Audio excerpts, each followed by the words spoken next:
ಗಿಲ್ಲಿ ಗೆದ್ದಿದ್ದು ಇಷ್ಟ ಆಗಿಲ್ಲ. ಹೌದು ವೀಕ್ಷಕರೇ, ಸುಮಾರು ಜನಕ್ಕೆ ಗಿಲ್ಲಿ ಅವರು ಗೆದ್ದಿರೋದು ಇಷ್ಟ ಆಗಿಲ್ಲ. ಜೊತೆಗೆ ಆಟ ಆಡಿದಂತಹ ಕಂಟೆಸ್ಟೆಂಟ್ ಗಳೇ ಈಗ ಹೇಳಿದ್ದಾರೆ.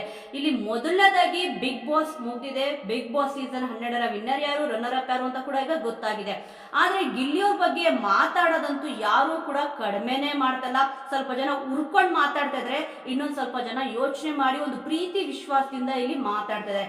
ಅದರಲ್ಲೂ ಕೂಡ ಗಿಲ್ಲಿ ಅವರು ಗೆದ್ದಿರೋದು ರಾಶಿಕ್ ಅವ್ರಿಗಂತೂ ಇಷ್ಟನೇ ಆಗಿಲ್ವಂತೆ. ಅದ್ರ ಜೊತೆಗೆ ಇಲ್ಲಿ ಅಶ್ವಿನಿ ಅವರು ಏನಪ್ಪಾ ಹೇಳಿದ್ದಾರೆ ಅಂತಂದ್ರೆ, ಬಡವ ಅನ್ನೋ ಟೈಟಲ್ ಇಟ್ಕೊಂಡ್ಬಿಟ್ಟು ಅವ್ರನ್ನ ಗೆಲ್ಸಿದ್ದಾರೆ ಅಂತ ಬಿಟ್ಟು, ಅದರಲ್ಲೂ ಕೂಡ ವೋಟಿಂಗ್ ಏನಿದೆ, ಈ ಒಂದು ವೋಟಿಂಗ್ ಲೈನ್ ಅಂತ ಏನ್ ಮಾಡಿದ್ವೋ ಅದ್ರ ಬಗ್ಗೆನೂ ಕೂಡ ಇವಾಗ ಅವ್ರಿಗೆ ಡೌಟ್ ಬಂದಿದೆ. ಅವ್ರಿಗೆ ಸಿಕ್ಕಿರೋ ಮಾಹಿತಿ ಪ್ರಕಾರ ಅಜಗಜಾಂತರ ವ್ಯತ್ಯಾಸ ಇದೆ. ಇವನ್ ಅದನ್ನೇನಾದ್ರೂ ಹೊರಗಡೆ ಇಟ್ರೆ ಅಶ್ವಿನಿ ಅವರೇ ಇಲ್ಲಿ ವಿನ್ನರು, ರಿಯಲ್ ವಿನ್ನರು ಅಂತ ಕೂಡ ಇಲ್ಲಿ ಹೇಳಿದ್ದಾರೆ. ಅಂದ್ರೆ ಬಿಗ್ ಬಾಸ್ ಅಲ್ಲಿ ಏನಾದ್ರೂ ಮೋಸ ನಡೆದಿದೆಯಾ? ಬನ್ನಿ ಇದೆ ಎಲ್ಲಾದ್ರ ಬಗ್ಗೆ ಒಂದು ಸಂಪೂರ್ಣವಾದ ಮಾಹಿತಿನ ವಿಡಿಯೋದಲ್ಲಿ ನೋಡೋಣ. ರಾಶಿಕ್ ಅವ್ರಿಗೆ ಒಂದು ಇಂಟರ್ವ್ಯೂ ನಲ್ಲಿ ಇಲ್ಲಿ ಗಿಲ್ಲಿ ಅವರು ಗೆದ್ದಿದ್ದು ನಿಮ್ಗೆ ಇಷ್ಟ ಆಯ್ತಾ ಅಂತ ಕೇಳಿದಾಗ ಇಲ್ಲ ಇಷ್ಟ ಆಗಿಲ್ಲ ಅಂತ ಇಲ್ಲಿ ಹೇಳ್ತಾರೆ. ಏನಕ್ಕೆ ರೀತಿಯಾಗಿ ಒಂದು ಸ್ಟೇಟ್ಮೆಂಟ್ ಕೊಡಬೇಕಿತ್ತು? ಫಸ್ಟಿಗೆ ಬಿಗ್ ಬಾಸ್ ಮನೆಯಿಂದ ಹೊರಗಡೆ ಬಂದಿದ ತಕ್ಷಣನೇ ಯಾರು ಗೆಲ್ಬಹುದು ಅಂತ ಕೇಳಿದ್ರೆ ಇಲ್ಲ ಗಿಲ್ಲಿ ಅವರು ಗೆಲ್ಬಹುದು ಅಂತ ಇಲ್ಲಿ ಹೇಳಿದ್ರು. ಅವರೇ ಗೆಲ್ತಾರೆ ಅಂತ ಕೂಡ ಇಲ್ಲಿ ಹೇಳಿದ್ರು. ಆದ್ರೆ ಮನ್ಸಲ್ಲಿ ಎಷ್ಟೊಂದು ಇಲ್ಲಿ ಉಳುಕಿಟ್ಕೊಂಡ್ಬಿಟ್ಟು ಹೊರಗಡೆ ಯಾವ ರೀತಿ ಇಲ್ಲಿ ನಗಾಡಿದ್ರು ಅಂತಂದ್ರೆ, ಇಲ್ಲಪ್ಪ ರಾಶಿಕ್ ಅವ್ರು ತುಂಬಾ ಚೆನ್ನಾಗಿದ್ದಾರೆ, ಒಳ್ಳೆ ವ್ಯಕ್ತಿತ್ವ ಅಂತ ಇಲ್ಲಿ ಅನ್ಸಿತ್ತು. ಬಟ್ ಈ ರೀತಿಯಾಗಿ ಒಂದು ಸ್ಟೇಟ್ಮೆಂಟ್ ನ ಪಾಸ್ ಮಾಡಿದಾಗ ಏನನ್ಸುತ್ತೆ ಅಂತಂದ್ರೆ, ಹೌದು ಅವ್ರು ಗೆದ್ದಿದ್ದಾರೆ, ರಿಯಲ್ ಟ್ಯಾಲೆಂಟ್ ಇದೆ ಅಂತ ಇಲ್ಲಿ ಹೇಳ್ಬೋದಿತ್ತು. ಇಲ್ಲ ಅಂತಂದ್ರೆ ಬಿಗ್ ಬಾಸ್ ಸೀಸನ್ 12ರ ವಿನ್ನರ್ ಆಗೋಗಿದ್ದಾರೆ, ನಮಗೆ ಇಷ್ಟ ಇದೆಯೋ ಇಲ್ವೋ, ಜನಗಳಿಗೆ ಇಷ್ಟ ಆಗಿದಾರಲ್ವಾ ಅಂತ ಕೂಡ ಇಲ್ಲಿ ಹೇಳ್ಬೋದಿತ್ತು. ಆದ್ರೆ ನನಗೆ ಮೇನ್ ಆಗಿ ಇಷ್ಟನೇ ಆಗಿಲ್ಲ ಅಂತ ಬಿಟ್ಟು ಈ ರೀತಿ ಸ್ಟೇಟ್ಮೆಂಟ್ ಪಾಸ್ ಮಾಡಿದಾಗ ಇವರ ವ್ಯಕ್ತಿತ್ವ ಏನು ಅಂತ ಅಂದ್ಬಿಟ್ಟು ಇಲ್ಲಿ ಗೊತ್ತಾಗುತ್ತೆ. ಇವನ್ ಇದ್ರ ಜೊತೆ ಇವ್ರು ಯಾವಾಗ ಈ ಒಂದು ಸ್ಟೇಟ್ಮೆಂಟ್ ಪಾಸ್ ಮಾಡಿದ್ರು, ಇದಕ್ಕೆ ಸೋಷಿಯಲ್ ಮೀಡಿಯಾದಲ್ಲಿ ಸಿಕ್ಕಾಪಟ್ಟೆ ಬಗೆ ಬಗೆಯಾದ ಕಮೆಂಟ್ಗಳ ಸುರಿಮಳೆನ ಇಲ್ಲಿ ಹರಿದು ಬಿಟ್ಟಿದೆ. ಅದರಲ್ಲಿ ಒಂದೆರಡು ಕಮೆಂಟ್ಸ್ಗಳನ್ನ ನಾನು ಇಲ್ಲಿ ಹಾಕ್ತೀನಿ, ನೀವು ಕೂಡ ಅಬ್ಸರ್ವ್ ಮಾಡಿ.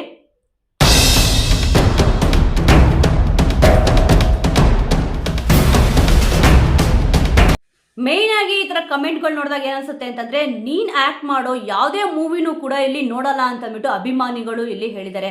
ಯಾವುದೇ ಒಬ್ಬ ದೊಡ್ಡ ಸೆಲೆಬ್ರಿಟಿ ಆಗ್ಬೇಕು ಅಂತ ಅಂದ್ರೂ ಕೂಡ ಮೇನ್ ಆಗಿ ಅಭಿಮಾನಿ ಬಲಗ ಅನ್ನೋದು ಬೇಕೇ ಬೇಕಾಗುತ್ತೆ. ಅಂದ್ರೆ ಅಭಿಮಾನಿಗಳು ಇಲ್ಲಿ ಅಂದ್ರೆ ಪ್ರೇಕ್ಷಕರು, ಅಭಿಮಾನಿಗಳು ಏನಂತ ಕರೀತಾರೋ, ಬಿಗ್ ಬಾಸ್ ಮನೆಯಲ್ಲಿದ್ದಾಗ ಅವರೇ ಹೇಳ್ಕೊಂತಿದ್ರು ಇಲ್ಲ ದಯವಿಟ್ಟು ವೋಟ್ ಮಾಡಿ ಅಂತ ಇಲ್ಲಿ ಹೇಳ್ತಿದ್ರು. ಅವ್ರ ಆಟ ಇಷ್ಟ ಆಗಿ ಆ ವ್ಯಕ್ತಿ ಇಷ್ಟ ಆದ್ರೆ ಅವ್ರಿಗೆ ವೋಟ್ ಮಾಡ್ತಿದ್ರು. ಈಗ ಇವರು ಈ ರೀತಿಯಾಗಿ ಸ್ಟೇಟ್ಮೆಂಟ್ ಗಿಲ್ಲಿಯವ್ರ ಬಗ್ಗೆ ಈ ತರ ಹೇಳಿದ ತಕ್ಷಣನೇ ಎಲ್ಲರೂ ಹೇಳ್ತಿರೋದು ಒಂದೇ, ನೀನ್ ಏನ್ ಆಕ್ಟ್ ಮಾಡ್ತೀಯ ಸಿನಿಮಾ ಅಂದ್ರೆ, ರಾಶಿಕ್ ಅವರು ಏನೊಂದು ಆಕ್ಟ್ ಮಾಡ್ತಾರೆ, ಸಿನಿಮಾ ಇರ್ಬೋದು, ಧಾರಾವಾಹಿ ಇರ್ಬೋದು, ಈ ತರ ಶಾರ್ಟ್ ಮೂವಿ ಏನ್ದ್ರಲ್ಲಿ ಆಕ್ಟ್ ಮಾಡಿದ್ರು ಕೂಡ ನಿಮ್ಮ ಮೂವಿನ ನಾವು ನೋಡಲ್ಲ, ಏನಕ್ಕೆಂದ್ರೆ ಇಷ್ಟೊಂದು ಉರ್ಕೊಂಡಿದ್ದೀರಲ್ಲ, ಇದು ಒಳ್ಳೇದಲ್ಲ ಅಂತ ಕೂಡ ಇಲ್ಲಿ ಹೇಳ್ತಿದ್ದಾರೆ. ಇವನ್ ಕಮೆಂಟ್ಗಳ ಸುರಿಮರಣೆ ಬಂದಿರುತ್ತೆ, ಒಂದೆರಡು ಕಮೆಂಟ್ಗಳನ್ನ ಮಾತ್ರ ಇಲ್ಲಿ ನಾನು ಹೇಳ್ತಿದ್ದೀನಿ. ಈ ತರ ವಿಚಾರಗಳ ಬಗ್ಗೆ ನಿಮ್ಗೆ ಏನ್ ಅನ್ಸುತ್ತೆ ವೀಕ್ಷಕರ? ಅದನ್ನ ಖಂಡಿತವಾಗ್ಲೂ ಕಮೆಂಟ್ ಅಲ್ಲಿ ತಿಳಿಸಿ. ಅಂದ್ರೆ ಯಾರು ವಿನ್ನರ್ ಆಗ್ಬೇಕಿತ್ತು ಅವ್ರ ಪ್ರಕಾರ?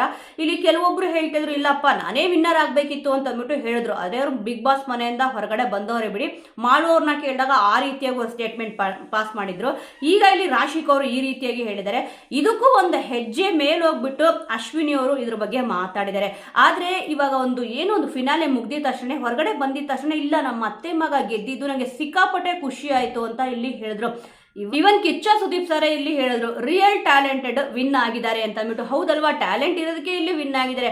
ಈಗ ಅದ್ರ ಜೊತೆ ಗಿಲ್ಲಿಯವ್ರಿಗೆ ಏನೊಂದು ಓಟ್ಗಳು ಬಂದಿದೆಯೋ, ಒಂದು 55 CR ಅಂತ ಹೇಳ್ತಾರೆ, 45 CR ಅಂತ ಹೇಳ್ತಾರೆ, 35 CR ಅಂತ ಹೇಳ್ತಾರೆ. ಅಂದ್ರೆ ಈ ಸತಿ ಬಿಗ್ ಬಾಸ್ ಅಲ್ಲಿ ಇಷ್ಟೇ ಓಟ್ಸ್ ಬಂದಿದೆ ಪರ್ಟಿಕ್ಯುಲರ್ ಆಗಿ ಅಂತ ತೋರಿಸ್ಲಿಲ್ಲ, ತೋರಿಸಿದ್ರೆ ತುಂಬಾನೇ ಚೆನ್ನಾಗಿರೋದು. ಆದ್ರೆ ಅಶ್ವಿನಿ ಅವ್ರು ಏನಪ್ಪಾ ಹೇಳ್ತಾ ಇದಾರೆ ಅಂತಂದ್ರೆ, ಅವ್ರಿಗೆ ಸಿಕ್ಕಿರೋ ಮಾಹಿತಿ ಪ್ರಕಾರ ಇಲ್ಲಿ ನೀವೇ ವಿನ್ ಆಗ್ತೀರಾ ಅಂತ ಹೇಳಿದ್ರಂತೆ. ಮತ್ತೆ ವೋಟಿಂಗ್ ಇವಾಗ ಗಿಲ್ಲಿಯವ್ರು ಏನ್ ಗೆದ್ದಿದಾರೋ ಇದನ್ನ ಪ್ರೋಮೋದಲ್ಲಿ ತೋರಿಸಿದ್ರು, ಎಪಿಸೋಡ್ ಅಲ್ಲಿ ತೋರಿಸಿದ್ರು. ಅಂದ್ರೆ ಕಂಪ್ಲೀಟ್ ಆಗಿ ಎಷ್ಟು ಬಂದಿದೆ ಅಂತ ತೋರಿಸಿರಲಿಲ್ಲ. ಇದಕ್ಕೂ ಮುಂಚಿನ ಎಪಿಸೋಡ್ ಅಲ್ಲಿ ತೋರಿಸಿದ್ರಲ್ಲ, 37 CR ಓಟ್ಗಳು ಏನ್ ಬಂದಿತ್ತು ಅದಕ್ಕೂ ಹೆಚ್ಚಿಗೆ ಆಗಿ ನನಗೆ ಓಟ್ ಬಂದಿತ್ತು ಅಂತ ಇಲ್ಲಿ ಹೇಳ್ಕೊಂಡಿದ್ದಾರೆ.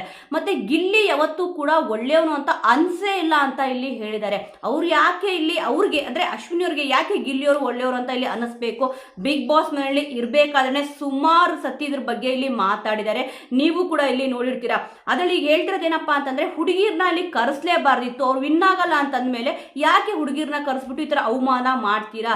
ಎಲ್ಲಾರನ್ನೂ ಕೂಡ ಒಲಿಂಪಿಕ್ಸ್ ನಲ್ಲಿ ಆಡ್ತಾರಲ್ಲ ಅಂತವ್ರನ್ನೇ ಇಲ್ಲಿ ಕರೆಸ್ಬಿಡಿ, ಇಲ್ಲ ಅಂತಂದ್ರೆ ಕಾಮಿಡಿ ಶೋ ಆಕ್ಟ್ ಮಾಡ್ತಾರಲ್ಲ ಅವ್ರನ್ನೇ ಇಲ್ಲಿ ಕರೆಸ್ಬಿಟ್ಟು ಅಂತವ್ರಿಗೆ ಚಾನ್ಸ್ ಕೊಡಿ, ನಮ್ಮಂತ ಹೆಣ್ಮಕ್ಳೆಲ್ಲ ಕರೆಸ್ಬಿಟ್ಟು ಯಾಕೆ ಅವಮಾನ ಮಾಡ್ತೀರಾ ಈ ತರ ಅಂತ ಬಿಟ್ಟು ಈ ರೀತಿಯಾಗಿ ಒಂದು ಸ್ಟೇಟ್ಮೆಂಟ್ ಗಳನ್ನ ಇಲ್ಲಿ ಪಾಸ್ ಮಾಡಿದ್ದಾರೆ. ಅಂದ್ರೆ ಗಿಲ್ಲಿಯವರು ಕಾಮಿಡಿ ಶೋ ಇಂದ ಬಂದಿದ್ದಾರಲ್ವಾ, ಅದಕ್ಕೋಸ್ಕರನೇ. ಅದರಲ್ಲೂ ಕೂಡ ಒಂದು ಬಡವ ಬಲ್ಲಿಗ ಅಂತ ಏನ್ ಹೇಳ್ತಾರೋ ಅದು ಯಾವುದು ಕೂಡ ಇಲ್ಲಿ ಇರಲಿಲ್ಲ. ನಾವಿಲ್ಲಿ ಆ ಶೋನ ನೋಡ್ಕೊಂಡು ಹೋಗಿರ್ಲಿಲ್ಲ. ಗಿಲ್ಲಿಯವರು ಇನ್ನೊಬ್ರ ಆಟನ ಹಾಳು ಮಾಡಿ, ಅಂದ್ರೆ ಯಾರ್ಯಾರು ಯಾವ ತರ ಇಲ್ಲಿ ಆಟ ಆಡ್ತಾ ಇದಾರೆ ಅಂತ ಅವ್ರು ತುಂಬಾ ಚೆನ್ನಾಗಿ ಅರ್ಥ ಮಾಡ್ಕೊಂಡಿದ್ರಂತೆ. ಇವನ್ ಬಿಗ್ ಬಾಸ್ ಮೇಲೆ ಯಾರು ಹೋಗಿದ್ರೋ ಅವ್ರ ಆಟನೆಲ್ಲ ಹಾಳು ಮಾಡಿ ಇವಾಗ ಇವ್ರು ಗೆದ್ದಿದ್ದಾರೆ ಅಂತ ಅಂದ್ಬಿಟ್ಟು ಹೇಳ್ತಿರೋದು. ಗಿಲ್ಲಿಯವರು ಗೆಲ್ಲಕ್ಕೆ ಕಾರಣ ಏನು ಅಂತಂದ್ರೆ ಅಶ್ವಿನಿ ಅವ್ರ ಆಟನ ಇಲ್ಲಿ ಗಿಲ್ಲಿಯವ್ರು ಹಾಳು ಮಾಡಿದ್ರು ಅಂತ ಇಲ್ಲಿ ಹೇಳ್ತಾರೆ. ಮೇನ್ ಆಗಿ ಈ ತರ ಒಂದು ಆಟನ ಹಾಳು ಮಾಡಕ್ಕೆ ಖಂಡಿತವಾಗ್ಲೂ ಇಲ್ಲಿ ಯಾರ ಕೈಯಿಂದನೂ ಸಾಧ್ಯನೇ ಇಲ್ಲ ಅಂತಾನೆ ಇಲ್ಲಿ ಹೇಳ್ಬೋದು. ವ್ಯಕ್ತಿತ್ವಗಳ ಆಟ ಅಂತ ಇಲ್ಲಿ ಹೇಳ್ತಾರೆ. ಮೊದಲನೇ ದಿವಸದಿಂದ ಇಲ್ಲಿವರೆಗೂ ನೀವು ಅಬ್ಸರ್ವ್ ಮಾಡ್ಕೊಂಡು ಬಂದ್ರೆ ಒಬ್ಬ ವ್ಯಕ್ತಿಯ ವ್ಯಕ್ತಿತ್ವ ಒಂದೆರಡು ಕಡೆ ಹೌದು ಇಲ್ಲಿ ಮಿಸ್ಟೇಕ್ ಆಗ್ಬೋದು, ಆದ್ರೆ ಒಂದೊಂದು ವಾರ ಅಥವಾ ಒಂದೊಂದು ವೀಕ್ ಏನಂತ ಇವಾಗ ಕರಿತಾ ಬರ್ತೀವೋ ಅವಾಗ ಅಬ್ಸರ್ವ್ ಮಾಡ್ಕೊಂಡು ಬಂದ್ರೆ ಸುಮಾರು ರೂಲ್ಸ್ಗಳನ್ನ ಇಲ್ಲಿ ಬ್ರೇಕ್ ಮಾಡಿದ್ರು. ಒಂದು ಮೈಕ್ ವಿಚಾರ ಇರ್ಬೋದು, ಮತ್ತೆ ಜಾನ್ವಿ ಅವ್ರ ಜೊತೆ ಇಲ್ಲಿ ಮಾತಾಡಬಾರ್ದು ಡ್ರೆಸ್ಸಿಂಗ್ ರೂಮ್ ಅಲ್ಲಿ ಅಂತ ಅಂದ್ಬಿಟ್ಟು ಕಿಚ್ಚ ಸುದೀಪ್ ಸರ್ ಸ್ಟ್ರಿಕ್ಟ್ ಆಗಿ ಹೇಳಿದ್ರು. ಅವ್ರು ಹೇಳಿರೋ ಕೆಲವೇ ಗಂಟೆಗಳಲ್ಲಿ ಹೋಗ್ಬಿಟ್ಟು ಮತ್ತೆ ಡ್ರೆಸ್ಸಿಂಗ್ ರೂಮ್ ಅಲ್ಲಿ ಮಾತಾಡ್ಬಿಟ್ಟು ರೂಲ್ಸ್ ನ ಬ್ರೇಕ್ ಮಾಡಿದ್ರು. ಇದೊಂದು ಸಣ್ಣ ಪುಟ್ಟ ನಾನು ಇಲ್ಲಿ ಹೇಳ್ತಿರೋದು. ಇಷ್ಟೊಂದು ರೂಲ್ಸ್ಗಳನ್ನ ಬ್ರೇಕ್ ಮಾಡ್ಕೊಂಡು ಬಂದು ಒಂದೊಂದು ವಾರ ಇಲ್ಲಿ ಒಂದೊಂದ್ ತರ ಇಲ್ಲಿ ಆಕ್ಟ್ ಮಾಡ್ಕೊಂಡು ಬಂದಂದ್ರೆ ಒಂದು ಕಾರ್ಡ್ ಅಂತ ಹೇಳಿದ್ರಲ್ಲ, ಈಗ ಅವ್ರು ಹೇಳಿದ್ರು ಅಂದ್ರೆ ಬಡವ್ರ ಕಾರ್ಡ್ನ ಇಲ್ಲಿ ಪ್ಲೇ ಮಾಡ್ಕೊಂಡು ಬಂದ್ರು ಅಂತ ಅಂದ್ಬಿಟ್ಟು, ಅಂದ್ರೆ ಬಡವ ಅನ್ನೋ ಒಂದು ಹಣೆ ಪಟ್ಟಿನ ಹಚ್ಕೊಂಡ್ಬಿಟ್ಟಿದ್ರು ಅಂತ ಇಲ್ಲಿ ಗಿಲ್ಲಿಯವ್ರು ಕೂಡ ಇಲ್ಲಿ ಹೇಳಿದ್ರು. ಅವ್ರು ಬಡವ ಅಂತ ಅಂದ್ಬಿಟ್ಟು ನಾನೇನು ಇಲ್ಲಿ ಹೇಳ್ಕೊಂಡಿಲ್ವಲ್ಲ ಅಂತ ಕೂಡ ಇಲ್ಲಿ ಹೇಳಿದ್ರು. ನೋಡಿ, ಕೆಲವೊಬ್ರು ವ್ಯಕ್ತಿತ್ವ ಇದ್ರಲ್ಲೇ ಇಲ್ಲಿ ಗೊತ್ತಾಗುತ್ತೆ. ಅಶ್ವಿನಿ ಅವ್ರು ಏನ್ ಬೇಕಾದ್ರೂ ಇಲ್ಲಿ ಹೇಳಿರೋದು ಮಾತಿನ ಬರದಲ್ಲಿ ಹೇಳಿರ್ಬೋದು ಅಂತ ಅಂದ್ಬಿಟ್ಟು ಗಿಲ್ಲಿಯವರು ಇಲ್ಲಿ ಹೇಳಿದ್ರು. ಅದ್ರಲ್ಲೂ ಕೂಡ ಆಕ್ಟ್ ಮಾಡ್ಕೊಂಡು ಬಂದ್ರು. ಬಡವ ಅಂತ ಅಂದ್ಬಿಟ್ಟು ಅವ್ರನ್ನ ಗೆಲ್ಲಿಸ್ಬಿಟ್ರು ಅಂತ ಇಲ್ಲಿ ಹೇಳ್ತಿದ್ದಾರೆ. ಒಟ್ನಲ್ಲಿ ಬಡವ ಅಂತ ಅಂದ್ಬಿಟ್ಟು ಅವ್ರಿಗೆ ಕಪ್ ಕೊಟ್ಬಿಟ್ಟಿದ್ದಾರೆ. ಇದು ನ್ಯಾಯನ ಅಂತ ಇಲ್ಲಿ ಕೇಳ್ತಿದ್ದಾರೆ. ಅಂದ್ರೆ ಬಡವ ಹೌದು, ನಿಜವಾಗ್ಲೂ ಕೂಡ ಬಡವ್ರ ಮಕ್ಕಳು ಬೆಳಿಬೇಕು ಅಂತ ಇಲ್ಲಿ ಹೇಳ್ತಿದ್ದಾರೆ. ಆದ್ರೆ ಗಿಲ್ಲಿ ನಿಜವಾಗ್ಲೂ ಕೂಡ ಬಡವ ಅಲ್ಲ, ಆತರ ಆಕ್ಟ್ ಮಾಡ್ಕೊಂಡು ಬಡವ ಅಂತ ತೋರಿಸ್ಕೊಂತಿದ್ದಾನೆ ಅಷ್ಟೇ ಅಂತ ಇಲ್ಲಿ ಹೇಳಿದ್ರು. ಅದಕ್ಕೆ ಧನುಷ್ ಅವ್ರು ಕೂಡ ಇಲ್ಲಿ ಹೇಳ್ತಿದ್ದಾರೆ ಏನು ಅಂತಂದ್ರೆ ಹೌದು ಅವ್ರು ಯಾವತ್ತೂ ಕೂಡ ಬಡವ ಅಂತ ಹೇಳ್ಕೊಂಡೇ ಇಲ್ಲ ಅಂತ ಅಂದ್ಬಿಟ್ಟು. ಇವನ್ ಕಾವ್ಯ ಅವ್ರು ಕೂಡ ಇದ್ರ ಬಗ್ಗೆ ಮಾತಾಡಿದ್ರು. ಅವ್ನು ಎಲ್ಲೂ ಕೂಡ ಬಡವ ಅಂತ ಹೇಳ್ಕೊಂಡೇ ಇಲ್ಲ ಅಲ್ವಾ ಅಂತ ಅಂದ್ಬಿಟ್ಟು. ಫಸ್ಟಿಗೆ ಬಿಗ್ ಬಾಸ್ ಮನೆ ಒಳಗಡೆ ಇರಬೇಕಾದ್ರೆ ಇಲ್ಲಿ ಅಶ್ವಿನಿ ಅವ್ರು ಹೇಳಿದೇನು ಅಂತಂದ್ರೆ ಬರೀ ಕಾಮಿಡಿ ಮಾಡ್ಕೊಂಡು ಬಂದ್ಬಿಟ್ಟ, ಬರೀ ಕಾಮಿಡಿ ಮಾಡ್ಕೊಂಡು ಇದ್ ದಿವಸ ಬಂದ್ಬಿಟ್ಟ, ಮತ್ತೆ ಚಾಲೆಂಜ್ ಕೂಡ ಹಾಕಿದ್ರು, ನಿನ್ನ ಹೊರಗಡೆ ಹಾಕಿ ನಾನು ಇಲ್ಲಿ ಬಿಗ್ ಬಾಸ್ ಮನೆಯಿಂದ ಹೊರಗಡೆ ಹೋಗೋದು ಅಂತ ಅಂದ್ಬಿಟ್ಟು. ಈ ರೀತಿಯಾಗಿ ಗಿಲ್ಲಿ ಅವ್ರು ಯಾರಿಗಾದ್ರೂ ಇಲ್ಲಿ ಸುಮ್ಮನೆ ಬೇಡದರ ವಿಚಾರಗಳಿಗೆ ಇಲ್ಲಿ ಅವರು ತಲೆ ಕೆಡಿಸ್ಕೊಂತಿದ್ರ ಇಲ್ಲ ಅಲ್ವಾ? ಯಾವ ವಿಚಾರಕ್ಕೆ ಮಾತಾಡಬೇಕು ಆ ವಿಚಾರಕ್ಕೆ ಮಾತ್ರನೇ ಮಾತಾಡ್ತಿದ್ರು. ಇವನ್ ಗೇಮ್ ಆಡಿಲ್ಲ ಅಂತ ಇಲ್ಲಿ ಹೇಳಿದ್ರು. ಗೇಮ್ ಆಡಿ ಅವರು ಕೂಡ ಕ್ಯಾಪ್ಟನ್ ಆಗಿರೋದಲ್ವಾ. ಅವ್ರ ಎದುರುಗಡೆನೆ ಅಶ್ವಿನಿ ಅವರ ಎದುರುಗಡೆ ಗೆದ್ದುಬಿಟ್ಟೆ ಅವರು ಕ್ಯಾಪ್ಟನ್ ಆಗಿದ್ರು. ಅವಾಗೆಲ್ಲ ಕೂಡ ಮನೆಯಲ್ಲಿ ತುಂಬಾ ಚೆನ್ನಾಗಿ ನಮ್ಮ ಅತ್ತೆ ಮಗ ಹಾಗೆ ಹೀಗೆ ಅಂತ ಅಂದ್ಬಿಟ್ಟು ಹೇಳಿದ್ರು. ಈಗ ಹೊರಗಡೆ ಬಂದ್ಬಿಟ್ಟು ಇಲ್ಲ ಬಡವನ್ ತರ ನಾಟಕ ಆಡ್ಬಿಟ್ಟು ಅವ್ನಿಗೊಂದು ಈ ತರ ಟೈಟಲ್ ಕೊಟ್ಬಿಟ್ಟಿದ್ದಾರೆ, ಕಪ್ ಕೊಟ್ಬಿಟ್ಟಿದ್ದಾರೆ ಅಂತ ಅಂದ್ಬಿಟ್ಟು ಇವನ್ ಗಿಲ್ಲಿಯವ್ರು ಕೂಡ ಎಲ್ಲೂ ಕೂಡ ಇದ್ರ ಬಗ್ಗೆ ಮಾತಾಡ್ಲಿಲ್ಲ. ನೋಡಿ, ಇಷ್ಟೆಲ್ಲಾ ಸೋಷಿಯಲ್ ಮೀಡಿಯಾದಲ್ಲಿ ನಡೀತಿದ್ರು ಕೂಡ ಕಾವ್ಯ ಅವ್ರು ಹೇಳಿದ್ರು ಯಾವತ್ತೂ ಕೂಡ ಗಿಲ್ಲಿಯವರು ಬಡವ ಅಂತ ಹೇಳ್ಕೊಂಡಿಲ್ಲ ಅಂತ. ಧನುಷ್ ಅವ್ರು ಕೂಡ ಇಲ್ಲಿ ಹೇಳಿದ್ರು ಬಡವ ಅಂತ ಹೇಳ್ಕೊಂಡಿಲ್ಲ ಅಂತ ಅಂದ್ಬಿಟ್ಟು. ಅವ್ರದ್ದೊಂದು ಜರ್ನಿ ಏನಿತ್ತು ಅದನ್ನು ಕೂಡ ಅವರು ಹೇಳ್ಕೋಬೇಕಾದ್ರೆ ಬಿಗ್ ಬಾಸ್ ಕಾನ್ಸೆಪ್ಟ್ ಕೊಟ್ಟಾಗ ಅದ್ರ ಬಗ್ಗೆ ಮಾತಾಡಿದ್ದು ಅಷ್ಟೇ. ಒಂದು ಊಟಕ್ಕೂ ಕೂಡ ಇಲ್ಲಿ ನಾವು ಸಿಕ್ಕಾಪಟ್ಟೆ ಕದ್ದುಬಿಟ್ಟು ಅನ್ನನ ಕದ್ದು ತಿಂದಿದ್ದೀನಿ ಅಂತ ಅಂದ್ಬಿಟ್ಟು. ಈಗ ಅಲ್ಲಿ ಹೇಳಿದ್ರು ಶಿವರಾಜ್ ಕುಮಾರ್ ಸರ್ ಇಲ್ಲಿ ನನ್ನ ದೊಡ್ಡ ಫ್ಯಾನ್ ಅಂತ ಇಲ್ಲಿ ಹೇಳ್ಕೊಂಡಿದ್ರು. ಅವತ್ತಿನ ಒಂದು ದಿನ ಏನಿತ್ತು ಅದನ್ನ ನಾನು ಮರೆಯಲ್ಲ ಅಂತ ಅಂದ್ಬಿಟ್ಟು. ಈಗ ಶಿವರಾಜ್ ಕುಮಾರ್ ಸರ್ನ ಇಲ್ಲಿ ಭೇಟಿಯಾಗಿದ್ದಾರೆ, ಅವ್ರ ಆಶೀರ್ವಾದನ ಇಲ್ಲಿ ಪಡ್ಕೊಂಡಿದ್ದಾರೆ. ಅದರಲ್ಲೂ ಕೂಡ ಅವ್ರ ಜೊತೆ ಕುತ್ಕೋಬೇಕಾದ್ರೆ ನೀವು ಅಬ್ಸರ್ವ್ ಮಾಡ್ಬೋದು ಎಷ್ಟು ನಯ ವಿನಯದಿಂದ ಇಲ್ಲಿ ಕುತ್ಕೊಂಡ್ರು ಅಂತಂದ್ರೆ ಸಿಕ್ಕಾಪಟ್ಟೆ ದೊಡ್ಡವರು ಗೌರವ ಕೊಡ್ತಾರೆ. ದೊಡ್ಡವರಾಗ್ಲಿ ಚಿಕ್ಕವರಾಗ್ಲಿ ಗೌರವ ಕೊಡ್ಲೇಬೇಕು. ಬಟ್ ಇಷ್ಟು ದೊಡ್ಡದಾಗಿ ಅವ್ರ ಹೆಸರು ಬಂದಿದ್ರು ಕೂಡ ಮೊದಲನೇದಾಗಿ ನಾನು ಮರೆಯಲ್ಲ ಅಂತ ಇಲ್ಲಿ ಏನ್ ಹೇಳಿದ್ರು. ಕಿಚ್ಚ ಸುದೀಪ್ ಸರ್ನು ಕೂಡ ಭೇಟಿ ಮಾಡಿದ್ದಾರೆ, ಶಿವರಾಜ್ ಕುಮಾರ್ ಸರ್ನು ಕೂಡ ಇಲ್ಲಿ ಭೇಟಿ ಮಾಡಿದ್ದಾರೆ. ಜೊತೆಲಿ ಅವ್ರದ್ದು ಕಾಮಿಡಿ ಒಂದು ಟೀಮ್ ಏನಿತ್ತು ತುಕಾಲಿ ಸಂತೋಷ್ ಅವ್ರು ಕೂಡ ಇಲ್ಲಿ ಅವ್ರ ಜೊತೆ ಇದ್ದಾರೆ. ನೀವು ನೋಡ್ಬೋದು ನಾವು ಹಿಂದೆ ಬಂದಿರೋ ದಾರಿನ ಯಾವತ್ತೂ ಕೂಡ ಮರಿಬಾರ್ದು ಅಂತ ಅಂದ್ಬಿಟ್ಟು ಅವ್ರು ಸಿಕ್ಕಾಪಟ್ಟೆ ಕಷ್ಟದಿಂದಾನೇ ಬಂದಿದ್ದಾರೆ. ಒಂದೊತ್ತು ಇಲ್ಲಿ ಅನ್ನನ ಕದ್ದು ತಿಂದಿದ್ದಾರೆ ಅಂತಂದ್ರೆ ಅವ್ರೇನ್ ಶ್ರೀಮಂತರ. ಆದ್ರೂ ಕೂಡ ಕೆಲವೊಬ್ರು ಏನ್ ಹೇಳ್ತಾರೆ ಅಂತಂದ್ರೆ ಇದ್ರ ಬಗ್ಗೆ ಧ್ರುವಂತವ್ರು ಕೂಡ ಇಲ್ಲಿ ಮಾತಾಡಿದ್ದಾರೆ. ಅವರು ಬಡವ ಅಂತ ಹೇಳ್ಕೊಂಡಿಲ್ಲ, ಬಟ್ ಬಡವ ಅಂತ ತೋರಿಸ್ಕೊಂಡಿದಾರಲ್ವಾ ಅಂತ ಅಂದ್ಬಿಟ್ಟು. ಈಗ ಬನಿಯನ್ನು ಮತ್ತಿಲ್ಲಿ ಚಡ್ಡಿ ಏನು ಅವ್ರು ಹಾಕೊಂಡಿದ್ರು ಆತರ ಹಾಕೊಂಡಾಗ ಅವನ್ನ ಶ್ರೀಮಂತ ಅಂತ ಹೇಳಕ್ ಆಗತ್ತಾ ಅಂತ ಇಲ್ಲಿ ಕೇಳ್ತಾರೆ. ಮೇನ್ ಆಗಿ ಅವರು ಕೂಡ ಚಡ್ಡಿ ಹಾಕಿದ್ರು, ಬನಿಯನ್ ಹಾಕೊಂಡಿದ್ರು. ಇಲ್ಲಿ ನಾರ್ಮಲ್ ಬನಿಯನ್ ಅಂತ ಹೇಳ್ತಾರಲ್ಲ, ಮಿಡ್ಲ್ ಕ್ಲಾಸ್ ಅವರು ಯಾವ ರೀತಿ ಹಾಕೊಂತಿದ್ರು ಬಟ್ಟೆನ ಆ ರೀತಿ ಇಲ್ಲಿ ಹಾಕೊಂಡ್ರು. ಇದ್ರ ಬಗ್ಗೆ ಸುಮಾರು ಜನ ಅಂದ್ರೆ ಗಿಲ್ಲಿಯವರು ಇದೇ ತರ ಇಲ್ಲಿ ಇದ್ದಿದ್ದು ಮುಂಚೆಯಿಂದ ಕೂಡ ಅಂತ ಇಲ್ಲಿ ಹೇಳ್ಕೊಂಡು ಬಂದಿದ್ದಾರೆ. ಸುಮಾರು 5 ರಿಯಾಲಿಟಿ ಶೋಗಳಲ್ಲೂ ಕೂಡ ಯಶಸ್ವಿನಿ ಅವರು ಇರ್ಬೋದು, ಅಂದ್ರೆ ಗಗನ ಅವರಂತೂ ಅವ್ರ ಬಗ್ಗೆ ಮಾತೇ ಆಡಿಲ್ಲ ಬಿಡಿ ಗಿಲ್ಲಿಯವ್ರ ಬಗ್ಗೆ. ಯಶಸ್ವಿನಿ ಅವರು ಇಲ್ಲಿ ಹೇಳಿದ್ರು ಒಂದು ಬಟ್ಟೆ ವಿಚಾರ ಇರ್ಬೋದು, ಇಲ್ಲ ಅಂತಂದ್ರೆ ಒಂದು ಹೇರ್ ಸ್ಟೈಲ್ ವಿಚಾರ ಇರ್ಬೋದು, ಆ ತರದ ಬೆಲೆ ಕ್ರೇಜ್ ಇಲ್ಲ ಅಂತ ಇಲ್ಲಿ ಹೇಳಿದ್ರು. ಅದು ಕೂಡ ನಿಜ ಅಲ್ವಾ, ನಾರ್ಮಲ್ ಆಗಿರ್ತಿದ್ರು. ರಘು ಅವರು ಕೂಡ ಇದ್ರ ಬಗ್ಗೆ ಹೇಳಿದ್ರು, ಬಟ್ಟೆ ಎಲ್ಲ ಇಷ್ಟೊಂದೆಲ್ಲ ಚೆನ್ನಾಗಿ ಬಂದಿದೆಯಲ್ಲ ಹಾಕು ಅಂತ ಹೇಳಿದಾಗ ಅದ್ರ ಬಗ್ಗೆನೂ ಕೂಡ ಜಗಳ ಆಯ್ತು. ಯಾವಾಗ ಆ ವಿಚಾರ ಜಗಳ ಆಯ್ತು ಗಿಲ್ಲಿಯವರು ಅವಾಗಿಂದ ಜಾಸ್ತಿ ಒಂದು ಟಿ ಶರ್ಟ್ ಇರ್ಬೋದು, ಒಂದು ಟ್ರ್ಯಾಕ್ ಪ್ಯಾಂಟ್ ಇರ್ಬೋದು ಅವಾಗ ಹಾಕೊಳ್ಳೋಕೆ ಜಾಸ್ತಿ ಸ್ಟಾರ್ಟ್ ಮಾಡಿದ್ರು. ಈ ಒಂದು ವಿಚಾರ ನಾನು ಬಡವ ನಾನು ಓಟ್ ಹಾಕಿ ಅಂತ ಗಿಲ್ಲಿಯವರು ಎಲ್ಲೂ ಕೂಡ ಕೇಳ್ಕೊಂಡೇ ಇಲ್ಲ. ಇವನ್ ಈ ರೀತಿಯಾಗಿ ಎಲ್ಲರೂ ಕೂಡ ಮಾತಾಡಿದಾಗ ಏನಾಗುತ್ತೆ ಅಂತಂದ್ರೆ ಬಿಗ್ ಬಾಸ್ ರಿಯಾಲಿಟಿ ಶೋ ಅನ್ನೋದು ಇದು ಫೇಕ್ ರಿಯಲ್ ಅಂತ ಕೆಲವೊಬ್ಬರಿಗೆ ಅನ್ಸಕ್ಕೆ ಸ್ಟಾರ್ಟ್ ಆಗ್ಬಿಡುತ್ತೆ. ಅಂದ್ರೆ ಸೋಷಿಯಲ್ ಮೀಡಿಯಾದಲ್ಲಿ ಈ ತರ ವಿಚಾರಗಳು ಚರ್ಚೆ ಆಗ್ತಿದೆ. ಅಶ್ವಿನಿ ಅವರು ಯಾವಾಗ ಓಟಿನ ವಿಚಾರ ಮಾತಾಡಿದ್ರು, ಗಿಲ್ಲಿಯವ್ರಿಗೆ ಬಂದಿರೋ ಓಟ್ಗಿಂತ ಹೆಚ್ಚಾಗಿ ನಾನು ಓಟ್ ಬಂದಿದೆ, ನಾನೇ ಇಲ್ಲಿ ರಿಯಲ್ ವಿನ್ನರು, ಮತ್ತೆ ಇಲ್ಲಿ ನೀವು ಹೆಣ್ಮಕ್ಳು ಕೈ ಎತ್ತಲ್ಲ ಅಂತಂದ್ರೆ ಅಂದ್ರೆ ಗೆಲ್ಸಲ್ಲ ಅಂತಂದ್ಮೇಲೆ ಅವ್ರು ಯಾಕೆ ಬರಬೇಕು, ಬರೀ ಕಾಮಿಡಿಯನ್ಸ್ನ ಕರೆಸ್ಬಿಡ್ಬೋದು ಅಂತಂದ್ಬಿಟ್ಟು ಹೇಳ್ತಿದ್ದಾರೆ. ಇನ್ನೂ ಕೆಲವೊಬ್ರು ಈಗ ಅಶ್ವಿನಿ ಅವರು ಏನ್ ಮಾತಾಡಿದ್ರೆ ಇದಕ್ಕೆ ಸಿಕ್ಕಾಪಟ್ಟೆ ರಿಯಾಕ್ಟ್ ಕೂಡ ಇಲ್ಲಿ ಮಾಡ್ತಿದ್ದಾರೆ. ಇವನ್ ಕಾವ್ಯ ಅವರು ಕೂಡ ಇನ್ಸ್ಟಾಗ್ರಾಮ್ ಅಲ್ಲಿ ಸ್ಟೋರೀಸ್ ಕೂಡ ಹಾಕೊಂಡಿದ್ರು, ಮತ್ತೆ ಇಲ್ಲಿ ಗಿಲ್ಲಿಯವ್ರಿಗೆ ವಿಶ್ ಮಾಡಿದ್ರು. ಅದು ನಿಜವಾಗ್ಲೂ ಫ್ರೆಂಡ್ಶಿಪ್ ಅಂದ್ರೆ ಅವ್ರು ಮೊದಲನೇ ದಿವಸದಿಂದ ಹೇಗಿದ್ರು ಕೊನೆಯವರೆಗೂ ಕೂಡ ಹಾಗೆ ಇದ್ದಾರೆ. ಇದ್ರ ಜೊತೆಗೆ ಏನಪ್ಪಾ ಅಂತಂದ್ರೆ ವಿಚಾರ ಕಾವ್ಯ ಅವರು ಗಿಲ್ಲಿ ಅವರು ಏನ್ ಮದುವೆ ಆಗ್ತಾರೆ, ಈ ಒಂದು ಪೇರ್ ತುಂಬಾನೇ ಚೆನ್ನಾಗಿರುತ್ತೆ ಮದುವೆ ಆದ್ರೆ ಅಂತ ಅಂದ್ಬಿಟ್ಟು ಟ್ಯಾಟೋ ಕೂಡ ಒಬ್ರು ಹಾಕಿಸ್ಕೊಂಡಿದ್ದಾರೆ. ಈ ಒಂದು ಪೇರ್ ತುಂಬಾ ಇಷ್ಟ ಆಯ್ತು ಅಂತ ಅಂದ್ಬಿಟ್ಟು ಟ್ಯಾಟೋಗಳು ಕೂಡ ಇಲ್ಲಿ ಹಾಕ್ಸಿದ್ರು. ಮತ್ತೆ ಜಾಲಿವುಡ್ ಮುಂದೆ ಎಲ್ಲರೂ ಕೂಡ ಅಬ್ಸರ್ವ್ ಮಾಡಿರ್ತೀರ, ಹಾಲಿನ ಅಭಿಷೇಕ ಗಿಲ್ಲಿ ಅವ್ರ ಕಟ್ಔಟು ಮತ್ತೆ ಇಲ್ಲಿ ಕಾವ್ಯ ಅವ್ರ ಕಟ್ಔಟು ಎರಡನ್ನೂ ಕೂಡ ಕಟ್ಔಟ್ ಹಾಕ್ಬಿಟ್ಟು ಹಾಲಿನ ಅಭಿಷೇಕ ಮಾಡಿದ್ರು.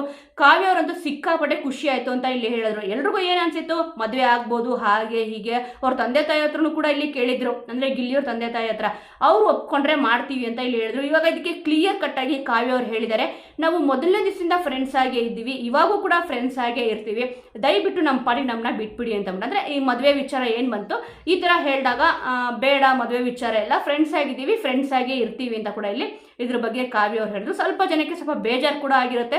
ಮತ್ತಿಲ್ಲಿ ಗಿಲ್ಲಿಯವ್ರ ಊರಿಗೆ ಕಾವ್ಯ ಅವ್ರು ಕೂಡ ಹೋಗ್ತಾರಂತೆ, ಅವ್ರ ಊರಲ್ಲಿ ಒಂದು ಜಾತ್ರೆ ಇದೆ ಅಂತೆ, ಆ ಜಾತ್ರೆಗೆ ಕರೆದಿದ್ದಾರಂತೆ. ಕಾವ್ಯ ಅವರು ಕೂಡ ಗಿಲ್ಲಿಯವ್ರ ಊರಿಗೆ ಎಂಟ್ರಿ ಕೊಡ್ತಾರೆ. ನೋಡೋಣ ಅದು ಯಾವಾಗ ಕೊಡ್ತಾರೆ ಏನು ಅಂತ ಗೊತ್ತಾಯ್ತು ಅಂತಂದ್ರೆ ನಾನು ಕೂಡ ಈ ಒಂದು ವಿಡಿಯೋದಲ್ಲಿ ನಿಮ್ಗೆ ಇನ್ಫಾರ್ಮೇಶನ್ ತಿಳಿಸ್ಕೊಡ್ತೀನಿ. ಸದ್ಯ ಗಿಲ್ಲಿಯವ್ರ ಊರಿಗೆ ಕಾವ್ಯ ಅವ್ರು ಹೋಗ್ತೀನಿ ಅಂತ ಕೂಡ ಇಲ್ಲಿ ಹೇಳಿದ್ದಾರೆ. ಇದ್ರ ಬಗ್ಗೆ ರಕ್ಷಿತ್ ಅವ್ರು ಕೂಡ ಇಲ್ಲಿ ಮಾತಾಡಿದ್ದಾರೆ. ಅಂದ್ರೆ ಗಿಲ್ಲಿಯವರು ಬಡವ ಅಂತ ಅಂದ್ಬಿಟ್ಟು ನಾಟಕ ಆಡ್ಕೊಂಡ್ಬಿಟ್ಟು ಬಂದ್ಬಿಟ್ರ ಅಂತ ಅಂದಾಗ ಇಲ್ಲಿ ಯಾರು ಏನ್ ಹೇಳಿದ್ರು ಕೂಡ ಅದು ನಮಗೆ ಎಫರ್ಟ್ ಆಗಲ್ಲ ಅಂತ ಇಲ್ಲಿ ಹೇಳಿದರೆ ಖಂಡಿತವಾಗ್ಲೂ ಸತ್ಯವಾದ ಮಾತು ಅಂತಾನೆ ಇಲ್ಲಿ ಹೇಳ್ಬೋದು. ಈಗ ರಕ್ಷಿತ್ ಅವ್ರು ರನ್ನರ್ ಅಪ್ ಆದ್ರು, ಅವರು ಕೂಡ ಚಾಲೆಂಜ್ ಹಾಕಿದ್ರು, ನಿಮ್ಮನ್ನ ಮನೆಯಿಂದ ಹೊರಗಡೆ ಕಳ್ಸೆಯಲ್ಲಿ ನಾನು ಹೊರಗಡೆ ಬರೋದು ಅಂತ ಅಂದ್ಬಿಟ್ಟು. ನೋಡಿ, ಒಂದು ಸೋಷಿಯಲ್ ಮೀಡಿಯಾ ಅಂದ ತಕ್ಷಣ ಕೆಲವೊಬ್ರು ಯೂಟ್ಯೂಬ್ ಮಾಡ್ತಿದ್ದೀನಿ ಅಂದ ತಕ್ಷಣ ಕೀಳಾಗಿ ನೋಡಕ್ಕೆ ಕೇವಲಾಗಿ ನೋಡಕ್ಕೆ ಸ್ಟಾರ್ಟ್ ಮಾಡಿದ್ರು. ಅಶ್ವಿನಿ ಅವರೇ ಹೇಳಿದ್ರು, ನನ್ನ ಏಜ್ಗೆ ನಾನು ಇಲ್ಲಿ 45ರಿಂದ 50 ಫಿಲಮು ಅಲ್ಲಾಂದ್ರೆ 100 ಫಿಲಮು ಅಂತ ಹೇಳಿದ್ರು. ಅಂದ್ರೆ ಒಟ್ಟು 50 to 100 ಫಿಲಮ್ಸ್ ಮಾಡಿದ್ದೀನಿ ಅಂತ ಅಂದ್ಬಿಟ್ಟು ಅವಾಗ ಇಲ್ಲಿ ಹೇಳಿದ್ರು. ಈಗ ಒಂದು 100 ಫಿಲಮ್ಸ್ ಏನಿದೆಯೋ, ಈಗ ಇವರು ಎಷ್ಟು ವರ್ಷದಿಂದ ಇವರು ಸೋಷಿಯಲ್ ಮೀಡಿಯಾದಲ್ಲಿ ಇದ್ದಾರೆ ರಕ್ಷಿತ್ ಅವರು, ಆದ್ರೆ ಅಶ್ವಿನಿ ಅವರು ಎಷ್ಟು ದಿವಸದಿಂದ ಇಲ್ಲಿ ಫೇಮಸ್ ಆಗಿದ್ದಾರೆ ಅಂತ ಎಲ್ರಿಗೂ ಕೂಡ ಚೆನ್ನಾಗಿ ಗೊತ್ತಿದೆ. ಬಿಗ್ ಬಾಸ್ ಮನೆಯಲ್ಲಿ ಯಾರ ವ್ಯಕ್ತಿತ್ವದ ಆಟ ಇಷ್ಟ ಆಯ್ತು. ಹೌದು, 3ನೇ ಪ್ಲೇಸಲ್ಲಿ ಅಶ್ವಿನಿ ಅವರು ಬಂದಿರ್ಬೋದು. ಕೆಲವೊಬ್ರು ಏನ್ ಹೇಳ್ತಾರೆ ಅಂತಂದ್ರೆ ಮುಂಚೆನೆ ರಕ್ಷಿತ್ ಅವ್ರು ಗೊತ್ತಿತ್ತು ಅಂದ್ರೆ ಅವ್ರು ಸೋಷಿಯಲ್ ಮೀಡಿಯಾದಲ್ಲಿ ಹೆಚ್ಚಾಗಿ ಆಕ್ಟಿವ್ ಆಗಿದ್ರು, ಒಂದು ಫಸ್ಟ್ಗೆ ಟ್ರೋಲ್ ಆಗಿದ್ರು, ಆದ್ರೂ ಕೂಡ ಬಿಗ್ ಬಾಸ್ ಮನೆಗೆ ಬಂದಾಗ ಅವ್ರ ಬಗ್ಗೆ ಎಷ್ಟು ಪಾಸಿಟಿವ್ ಆಗಿ ಎಲ್ಲರೂ ಕೂಡ ಮಾತಾಡಕ್ಕೆ ಸ್ಟಾರ್ಟ್ ಮಾಡಿದ್ರು ಅಂತಂದ್ರೆ ತುಂಬಾ ಚೆನ್ನಾಗಿ ಆಡ್ಕೊಂಡು ಬರ್ತಾ ಇದ್ದಾರೆ ಅಂತ ಕೂಡ ಇಲ್ಲಿ ಹೇಳಿದ್ರು. ಏನೇ ಇದ್ರು ಕೂಡ ಎದುರುಗಡೆ ಮಾತಾಡಿದ್ರು ಅಂತ ಕೂಡ ಇಲ್ಲಿ ಹೇಳ್ಬೋದು. ಅದರಲ್ಲಿ ಅಶ್ವಿನಿ ಅವ್ರು ಏನ್ ಹೇಳಿದ್ರು ಅಂತಂದ್ರೆ ರಿಯಲ್ ಆಗಿ ನಾನೇ ವಿನ್ನರು, ಒಂದು ವೋಟಿಂಗ್ ಲಿಸ್ಟ್ ಏನಿತ್ತು ಅದು ಸಿಕ್ಕಾಪಟ್ಟೆ ಬೇಜಾರಾಯ್ತು ಅಂತ ಇಲ್ಲಿ ಹೇಳಿದ್ರು. ಎಂಥವ್ರಿಗಾದ್ರೂ ಕೂಡ ಬೇಜಾರು ಆಗೇ ಆಗುತ್ತೆ. ಯಾಕಂತಂದ್ರೆ ಇವ್ರು ಈ ರೀತಿಯಾಗಿ ಸುಳ್ಳು ಹೇಳ್ತಿದ್ದ ತಕ್ಷಣನೇ ನೀವಿವಾಗ ಏನ್ ಮಾತಾಡ್ತಿದ್ದೀರಾ ಒಂದಕ್ಕೊಂದು ಸಂಬಂಧನೇ ಇಲ್ಲ ಅಂತ ಕೂಡ ಇಲ್ಲಿ ಕಮೆಂಟ್ಗಳನ್ನ ಇಲ್ಲಿ ಸೋಷಿಯಲ್ ಮೀಡಿಯಾದಲ್ಲಿ ನೋಡಿರ್ತೀರ. ಈ ರೀತಿಯಾಗಿ ಹೇಳ್ತಿದ್ದಾರೆ. ಅದರಲ್ಲೂ ಕೂಡ 37 CR ಓಟು ಅಶ್ವಿನಿ ಅವ್ರಿಗೆ ಅದಕ್ಕಿಂತ ಹೆಚ್ಚಾಗಿ ಬಂದಿದೆ. ಮಿನಿಮಮ್ ನಾನು ಹೇಳ್ತಿರೋದು, ಮ್ಯಾಕ್ಸಿಮಮ್ ನಿಮ್ಮೆಲ್ರಿಗೂ ಕೂಡ ಗೊತ್ತಿದೆ. ಮೇನ್ ಆಗಿ ತೋರಿಸಿದ್ದು 37 CR ಓಟ್ಸ್ ಅಂತ ತೋರಿಸಿದ್ರು. ಆದರೆ ಪರ್ಟಿಕ್ಯುಲರ್ ಆಗಿ ಎಷ್ಟು ಓಟ್ಸ್ಗಳು ಬಂದಿದೆ ಅಂತ ಅಂದ್ಬಿಟ್ಟು ತೋರಿಸ್ಲಿಲ್ಲ. ಒಂದು ಪಕ್ಷ 50 CR ಓಟ್ಸ್ ಅಂತ ಇಟ್ಕೊಂಡ್ರು ಕೂಡ ಅಂದ್ರೆ ಅಶ್ವಿನಿ ಅವರಿಗೆ ಡಬಲ್ ಆಗಿ ಬಂದಿತ್ತು ಅಂತ ಇಲ್ಲಿ ಹೇಳಿದ್ರು. ಅಂದ್ರೆ ಡಬಲ್ ಅಂದ್ರೆ ಅದಕ್ಕಿಂತ ಹೆಚ್ಚಾಗಿ ಅಂತ ಅಂದಾಗ ಅಜಗಜಾಂತರ ವ್ಯತ್ಯಾಸ ಇದೆ ಅಂತ ಇಲ್ಲಿ ಹೇಳಿದ್ರು. ಅಜಗಜಾಂತರ ಅಂದ್ರೆ ಇವ್ರಿಗೆ 100 CR ಓಟ್ಸ್ ಬಂದ್ಬಿಡ್ತಾ ಅಂತ ಕೂಡ ಇಲ್ಲಿ ಸೋಷಿಯಲ್ ಮೀಡಿಯಾದಲ್ಲಿ ಕೇಳ್ತಾ ಇದ್ದಾರೆ. ಆದ್ರೆ ಒಂದು ಓಟಿಂದು ವಿಚಾರ ಏನಿದೆ ಯಾರಿಗೂ ಕೂಡ ಗೊತ್ತಾಗಲ್ಲ, ತಿಳಿಯಲ್ಲ ಅಂತ ಅಂದ್ಬಿಟ್ಟು ಇಲ್ಲಿ ಹೇಳಿದ್ರು. ಆದ್ರೆ ಇವ್ರಿಗೆ ಹೆಂಗ್ ಗೊತ್ತಾಯ್ತು?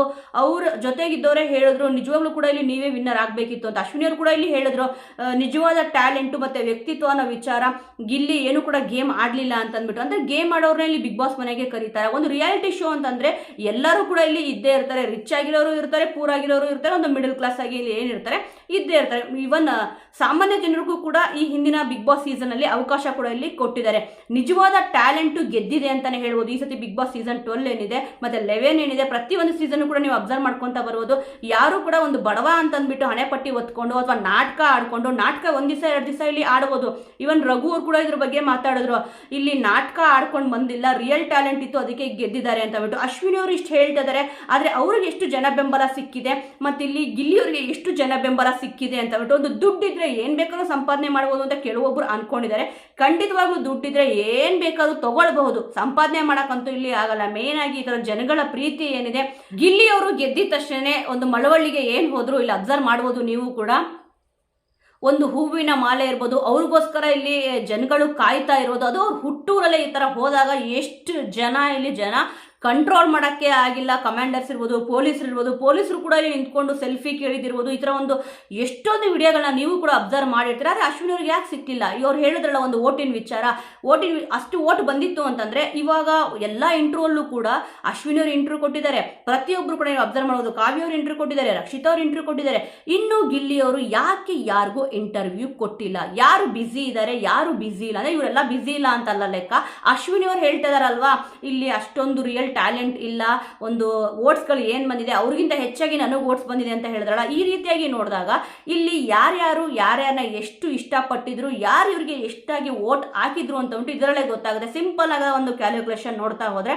ಬಟ್ ಇವಾಗ ಹೇಳ್ತಿರೋದೇನಪ್ಪ ಅಂತಂದ್ರೆ ಬಡವ ಅನ್ಕೊಂಡು ನಾಟಕ ಆಡ್ಬಿಟ್ರು ಅಂತಂದ್ಬಿಟ್ಟು ಹೇಳ್ತಾರೆ. ಧ್ರುವಂತವ್ರು ಬಡವ ಅಂತ ಇಲ್ಲಿ ಹೇಳ್ಕೊಂಡಿಲ್ಲ, ಆ ರೀತಿಯಾಗಿ ಇದ್ರಲ್ವ, ಅದು ತಪ್ಪಲ್ವಾ ಅನ್ನೋ ರೀತಿ ಇಲ್ಲಿ ಮಾತಾಡ್ತಾ ಇದ್ದಾರೆ. ಒಬ್ಬೊಬ್ರು ಒಂದೊಂದು ಹೇಳ್ತಾನೆ ಇದ್ದಾರೆ. ಆದರೆ ಇದಕ್ಕೆ ಗಿಲ್ಲಿಯವರು ಎಲ್ಲೂ ಕೂಡ ತಲೆನೇ ಕೆಡಿಸ್ಕೊಂಡಿಲ್ಲ, ಯಾವುದಕ್ಕೂ ಕೂಡ ಓವರ್ ಆಗಿ ರಿಯಾಕ್ಟ್ ಕೂಡ ಇಲ್ಲಿ ಮಾಡಿಲ್ಲ. ಅವ್ರ ಪಾಡಿಗೆ ಅವರು ಶಿವರಾಜ್ ಕುಮಾರ್ ಸರ್ ಹತ್ರ ಹೋದ್ರು, ಆಶೀರ್ವಾದ ಪಡ್ಕೊಂಡ್ರು. ಶಿವರಾಜ್ ಕುಮಾರ್ ಸರ್ ಕೂಡ ಇಲ್ಲಿ ಸ್ಪೀಡ್ನ ತಿನ್ಸಿದ್ದಾರೆ. ನೋಡಿ ಇದ್ರೆ ಈ ರೀತಿಯಾಗಿ ಇರಬೇಕು ಅಂತ ಅಂದ್ಬಿಟ್ಟು ಕೆಲವೊಬ್ಬರು ಮಾತಾಡ್ಕೊಂತಿದ್ದಾರೆ. ಇವನ್ ಇಲ್ಲಿ ಕಾವ್ಯವ್ರು ಕೂಡ ಅವ್ರ ಸ್ಟೋರಿ ಇರ್ಬೋದು, ಮತ್ತೆ ಒಂದು ಸ್ಟೇಟಸ್ ಇರ್ಬೋದು, ವಿಶ್ ಮಾಡಿದಾಗ ಏನಂತ ಹೇಳಿದ್ದಾರೆ ಅಂತಂದ್ರೆ ಏನು ಬಡವ್ರ ಮಕ್ಕಳು ಬೆಳಿಬೇಕು ಅಂತ ಇಲ್ಲಿ ಹೇಳಿದ್ರು. ಸಖತ್ತಾಗಿ ಟಾಂಗ್ ಕೊಟ್ರು, ಅಂದ್ರೆ ಅವ್ರು ಕೊಟ್ಟಿಲ್ಲ ಅಂತ ಹೇಳಿದ್ರು. ಬಟ್ ರಿಪ್ಲೈ ಮಾಡಿದ್ರಲ್ಲ, ಆ ಒಂದು ರಿಪ್ಲೈ ಹೇಗಿತ್ತು ಅಂತಂದ್ರೆ ಬಟ್ಟೆ ಸುತ್ಕೊಂಡು ಹೊಡೆಯೋದಿಲ್ಲ, ಡೈರೆಕ್ಟ್ ಆಗಿ ಹೊಡೆದಂಗೆ ಇತ್ತು. ಇಲ್ಲಿ ಬಡವ್ರ ಮಗ ಒಂದು ಟೈಟಲ್ನ ಇಟ್ಕೊಂಡ್ಬಿಟ್ಟು ಗೆದ್ದು ಬಿಟ್ರು ಅಂತ ಬಿಟ್ಟು, ರಿಯಲ್ ಆದ ಟ್ಯಾಲೆಂಟ್ ಇದ್ದಿದ್ದಕ್ಕೇನೆ ಗಿಲ್ಲಿಯವರು ಇಲ್ಲಿ ಗೆದ್ದಿದ್ದು ಅಂದ್ಬಿಟ್ಟು ಪ್ರತಿಯೊಬ್ಬರಿಗೂ ಕೂಡ ಇಲ್ಲಿ ಗೊತ್ತಿದೆ ಅಲ್ವಾ ವೀಕ್ಷಕರೇ. ಇವಾಗ ಇವರೆಲ್ಲರೂ ಕೂಡ ಇಲ್ಲಿ ಏನು ಹೇಳ್ತಿದ್ರು ಈ ಒಂದು ವಿಚಾರದ ಬಗ್ಗೆ ಖಂಡಿತವಾಗ್ಲೂ ನಿಮಗೇನು ಅನ್ಸುತ್ತೆ? ಇಲ್ಲಿ ಅಶ್ವಿನಿ ಅವ್ರು ಹೇಳ್ತಿರೋದೆಲ್ಲ ಕೂಡ ನಿಜ ಅಂತ ಅನ್ಸುತ್ತಾ? ಒಂದು ಓಟಿನ ವಿಚಾರ ಇರ್ಬೋದು, ಮತ್ತು ಇಲ್ಲಿ ಬಡವ ಅಂತ ಅಂದ್ಬಿಟ್ಟು ಇವ್ರನ್ನ ಗೆಲ್ಸಿದ್ದಾರೆ ಅಂತ ಇಲ್ಲಿ ಹೇಳಿದಿರ್ಬೋದು. ಈ ಥರ ರಿಯಾಲಿಟಿ ಶೋದು ಅದು ಸ್ಟಾರ್ಟ್ ಆಗಬೇಕಾದ್ರೂ ಕೂಡ ಇಲ್ಲಿ ಏನಾದರೂ ಒಂದು ವಿಚಾರಗಳು ಓಡಾಡ್ತಾನೆ ಇರುತ್ತೆ ಸೋಷಿಯಲ್ ಮೀಡಿಯಾದಲ್ಲಿ, ಮತ್ತು ಸ್ಟಾರ್ಟ್ ಆದ್ಮೇಲೂ ಕೂಡ ಓಡಾಡ್ತಾ ಇರುತ್ತೆ, ಮತ್ತು ಎಂಡ್ ಆದ್ಮೇಲೂ ಕೂಡ ಇಲ್ಲಿ ಓಡಾಡ್ತಾನೆ ಇರುತ್ತೆ. ಒಟ್ಟಲ್ಲಿ ಈ ವಿಚಾರಗಳಂತೂ ಇಲ್ಲಿ ಖಂಡಿತವಾಗ್ಲೂ ಮುಗಿಯೋದೇ ಇಲ್ಲ. ಟೋಟಲ್ ಆಗಿ ವೀಕ್ಷಕರೇ ಎಲ್ಲಾರ್ದು ಕೂಡ ಸ್ಟೇಟ್ಮೆಂಟ್ ನೋಡಿರ್ತೀರಾ. ಕಾವ್ಯ ಅವ್ರು ಏನು ಹೇಳಿದ್ರು ಅಂತ ಅಂದ್ಬಿಟ್ಟು, ಬಡವ್ರ ಮಕ್ಕಳು ಬೆಳಿಬೇಕು ಅಂತ ಹೇಳಿದ್ರು, ಮತ್ತು ಆಕ್ಷನ್ ಕಟ್ ಕೂಡ ಇಲ್ಲಿ ಹೇಳಬೇಕು ಅಂತ ಇಲ್ಲಿ ಹೇಳಿದ್ರು. ಮತ್ತು ಇಲ್ಲಿ ರಕ್ಷಿತ್ ಅವ್ರು ಕೂಡ ಇಲ್ಲಿ ಹೇಳಿದ್ರು, ಯಾರು ಏನೇ ಹೇಳಿದ್ರು ಕೂಡ ಅದಕ್ಕೆ ನಾವು ತಲೆ ಕೆಡಿಸ್ಕೋಬಾರ್ದು ಅಂತ ಇಲ್ಲಿ ಹೇಳಿದ್ರು. ಕರೆಕ್ಟ್ ಆದ ಮಾತು ಅಂತಲೇ ಹೇಳ್ಬೋದು. ಅದರಲ್ಲಿ ಧ್ರುವಂತವ್ರು ಕೂಡ ಇವಾಗ ಅಶ್ವಿನಿ ಅವ್ರಿಗೆ ಸಾಥ್ ಕೊಟ್ಟವ್ರ ಥರ ಇಲ್ಲಿ ಮಾತಾಡ್ತಾ ಇದ್ದಾರೆ. ಅಂದರೆ ಕೆಲವೊಂದು ಪಾಯಿಂಟ್ಸ್ಗಳು ತುಂಬ ಚೆನ್ನಾಗಿ ಮಾತಾಡಿದ್ದಾರೆ. ಆದರೆ ಇವಾಗ ಧ್ರುವಂತವ್ರು ಏನು ಹೇಳಿದ್ರು, ಬಡವ ಅಂತಂದ್ಬಿಟ್ಟು ಹೇಳಲಿಲ್ಲ, ಆ ಥರ ತೋರಿಸ್ಕೊಂಡ್ರು ಅಲ್ಲ ಅಂತ ಇಲ್ಲಿ ಹೇಳಿದ್ರು. ಅಶ್ವಿನಿ ಅವರು ಓಟಿನ ವಿಚಾರ ಇರ್ಬೋದು, ಈ ಎಲ್ಲ ವಿಚಾರಗಳ ಬಗ್ಗೆ ನಿಮ್ಗೆ ಅನಿಸ್ತದೆ ವೀಕ್ಷಕರ? ಯಾರ್ದು ಸರಿ ಯಾರ್ದು ತಪ್ಪು? ಇಲ್ಲಿ ನಿಜವಾಗ್ಲೂ ಕೂಡ ರಿಯಲ್ ಟ್ಯಾಲೆಂಟ್ ಗೆದ್ದಿಲ್ವಾ? ನಿಮಗೇನು ಅನ್ಸುತ್ತೆ? ನಿಜವಾಗ್ಲೂ ಕೂಡ ರಿಯಲ್ ಆಗಿ ಯಾರಿಗೆ ಟ್ಯಾಲೆಂಟ್ ಇರುತ್ತೋ ಅವ್ರು ಗೆದ್ದೇ ಗೆಲ್ತಾರೆ ಅಂತ ಅಂದ್ಬಿಟ್ಟು ಇದೊಂದು ಉದಾಹರಣೆ ಅಂತ ಹೇಳ್ತಾರಲ್ಲ, ಖಂಡಿತವಾಗ್ಲೂ ಕೂಡ ಅಷ್ಟೇ. ಬರೀ ಕಾಮಿಡಿ ಮಾಡ್ಕೊಂಡೇ ಇಲ್ಲಿವರೆಗೂ ಬಂದಿಲ್ಲ. ಬಟ್ ಗೆದ್ದಿದ್ದಾರೆ ಅಂತ ಅಂದ್ಬಿಟ್ಟು ಅಹಂಕಾರ ಕೂಡ ಇಲ್ಲಿ ಪಡ್ತಾ ಇಲ್ಲ. ಆದರೆ ಸೋತಿದ್ದೀವಿ ಅಂತ ಅಂದ್ಬಿಟ್ಟು ಸಿಕ್ಕಾಪಟ್ಟೆ ಒಬ್ರು ಇಲ್ಲಿ ಉರ್ಕೊಂತಿರೋದು ನೀಟಾಗಿ ಗೊತ್ತಾಗ್ತದೆ. ಆ ಒಂದು ಏನು ಉರ್ಸ್ಕೊಂತಿದಾರೋ ಸ್ವಲ್ಪ ಅದನ್ನ ಕಮ್ಮಿ ಮಾಡ್ಕೊಂಡ್ರೆ ಚೆನ್ನಾಗಿರುತ್ತೆ ಅಂತ ಅಂದ್ಬಿಟ್ಟು ಕೂಡ ಸೋಷಿಯಲ್ ಮೀಡಿಯಾದಲ್ಲಿ ಈ ರೀತಿಯಾಗಿ ಮಾತಾಡ್ತಾ ಇದ್ದಾರೆ. ಯಾರು ಎಷ್ಟೇ ಗೆದ್ದರೂ ಕೂಡ, ಯಾರು ಎಷ್ಟೇ ಮೇಲಕ್ಕೆ ಹೋದ್ರೂ ಕೂಡ ಅವರು ನಡ್ಕೊಂಬಂದಿರೋ ದಾರಿ ಏನಿರುತ್ತೆ ಅದನ್ನ ಯಾವತ್ತೂ ಕೂಡ ಮರಿಬಾರ್ದು ಅಂತ ಅಂದ್ಬಿಟ್ಟು ನಾನು ಹೇಳ್ತೀನಿ. ಸದ್ಯಕ್ಕೆ ನೀವು ಅಬ್ಸರ್ವ್ ಮಾಡ್ಬೋದು, ಇಲ್ಲಿ ಗಿಲ್ಲಿಯವರು ಹೇಳ್ಕೊಂಡಿದ್ರು, ಇಲ್ಲ ನಾನು ಯಾವತ್ತೂ ಕೂಡ ಶಿವರಾಜ್ ಕುಮಾರ್ ನನ್ನ ಫ್ಯಾನ್ ಅಂತ ಇಲ್ಲಿ ಹೇಳ್ಕೊಂಡಿದ್ರಲ್ಲ, ಅದನ್ನ ನಾನು ಮರೆಯಲ್ಲ ಅಂತ ಹೇಳಿದ್ರು. ನೋಡಿ, ಅದನ್ನ ಹೇಳಿದ ತಕ್ಷಣ ಇಲ್ಲಿ ಮಳವಳ್ಳಿಲಿ ಒಂದು ರ್ಯಾಲಿ ಏನಿತ್ತು ಅದೆಲ್ಲ ಆಗಿದ ತಕ್ಷಣ ನಿನ್ನೆ ರಾತ್ರಿ ಹೋಗ್ಬಿಟ್ಟು ಶಿವರಾಜ್ ಕುಮಾರ್ ಸರ್ನ ಇಲ್ಲಿ ಭೇಟಿ ಆಗಿದ್ದಾರೆ. ನೋಡಿ, ಇದು ನಿಜವಾಗ್ಲೂ ಒಂದು ಅಭಿಮಾನ ಏನಿರುತ್ತೆ, ಒಂದು ಪ್ರೀತಿ ವಿಶ್ವಾಸ ಅಂತ ಏನಿರುತ್ತೆ, ನಾವೇನಿಲ್ಲಿ ಬಾಯಲ್ಲಿ ಆಡ್ತಿರ್ತೀವೋ ಅದ್ರ ಪ್ರಕಾರ ಇಲ್ಲಿ ನಡ್ಕೋಬೇಕು. ಅದನ್ನ ಬಿಟ್ಬಿಟ್ಟು ನಾವೆಲ್ಲೋ ಏನೋ ಒಂದು ಮಾತಾಡ್ಬಿಟ್ಟು ಅದಾಗಿದ ತಕ್ಷಣ ಶೋ ಮುಗ್ದಿದ ತಕ್ಷಣ ಬೇರೆ ರೀತಿಯಾಗಿ ಇಲ್ಲಿ ಆ್ಯಕ್ಟ್ ಮಾಡಕ್ಕೆ ಬಂದರೆ ಯಾರು ಕೂಡ ಇಲ್ಲಿ ನಂಬಲ್ಲ. ಬಿಗ್ ಬಾಸ್ ಮನೇಲಿ ಇರ್ಬೇಕಾದ್ರೆ ಆ ರೀತಿಯಾಗಿ ನೀವು ಮಾತಾಡ್ತಾ ಇದ್ರಿ ಅಂದರೆ ಅಷ್ಟು ನೀವು ನಿಮ್ಮ ಮಾತಿನ ಮೇಲೆ ನಮ್ಗೆ ನಂಬಿಕೆನೇ ಇರಲಿಲ್ಲ. ಇವಾಗ ನೀವು ಬಂದು ಮಾತಾಡ್ತಾ ಇದ್ರಲ್ಲ, ನಿಮ್ಮನ್ನ ಹೇಗೆ ನಂಬೋದು ಅಂತ ಕೂಡ ಇಲ್ಲಿ ಅಶ್ವಿನಿ ಅವ್ರನ್ನ ಪ್ರಶ್ನೆ ಮಾಡ್ತಾ ಇದ್ದಾರೆ. ಬಿಗ್ ಬಾಸ್ ಮೇಲೆ ಇರಬೇಕಾದ್ರೆ ಗಿಲ್ಲಿ ಹಾಗೆ ಹೀಗೆ ಅಂತಂದ್ಬಿಟ್ಟು ಹೇಳ್ತಾರೆ. ಈಗ ನೋಡಿದ್ರೆ ವ್ಯಕ್ತಿತ್ವ ಸರಿ ಇಲ್ಲ, ಆಟ ಸರಿ ಇಲ್ಲ, ಕಾಮಿಡಿನ ಗೆಲ್ಲಿಸ್ಬೇಕು ಅಂತಂದ್ರೆ ಯಾಕೆ ಹುಡುಗಿರಿ ಈ ಥರ ಎಲ್ಲ ನೀವು ಕರೆಸಲೇಬಾರದು ಅಂತ ಕೂಡ ಇಲ್ಲಿ ಹೇಳ್ತಾರೆ. ಎಲ್ಲ ವಿಚಾರಗಳ ಬಗ್ಗೆ ನಿಮಗೆ ಅನಿಸುತ್ತೆ ವೀಕ್ಷಕರೇ? ಖಂಡಿತವಾಗ್ಲೂ ಕಮೆಂಟ್ ಮೂಲಕ ತಿಳಿಸಿ. ಮುಂದಿನ ವಿಡಿಯೋದೊಂದಿಗೆ ಮತ್ತೆ ಸಿಗೋಣ.